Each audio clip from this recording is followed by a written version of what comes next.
maglalangis po tayo. Gagawa po tayo ng oil. Coconut oil. Na may latik.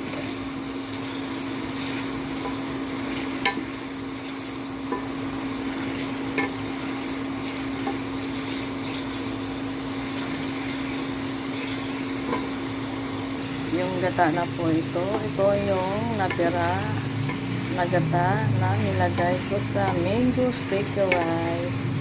Kaya ang sobra nito kailangan kong gawin ng oil para hindi masayang mag mango sticky rice at gagawa ng coconut oil after nagluto nito ng laswa in Ilonggo.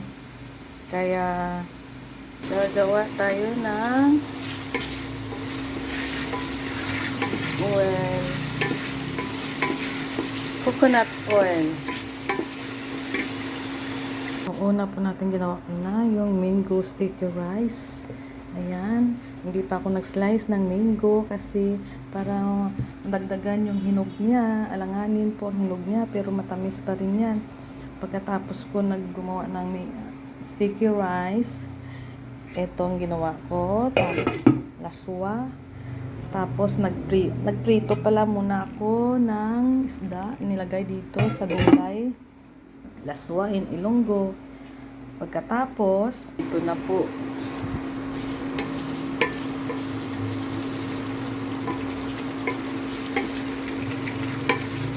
Gagawa po tayo ng oil.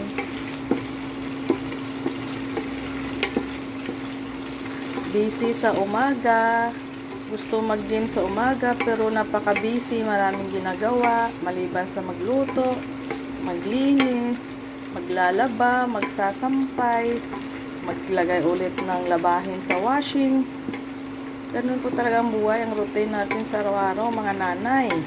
Kaya dapat ma-appreciate ng mga anak natin yan, ng asawa, di ba?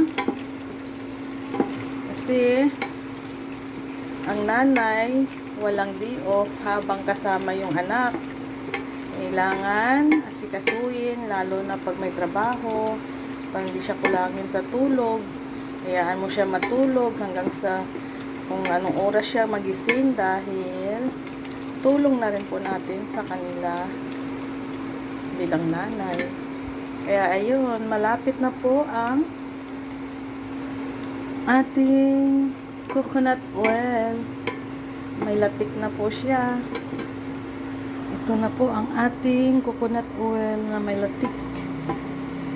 Kukunti lang po kasi dahil sobra lang po to dun sa nilagay natin sa sticky rice. Ginawa nating oil ang sobra.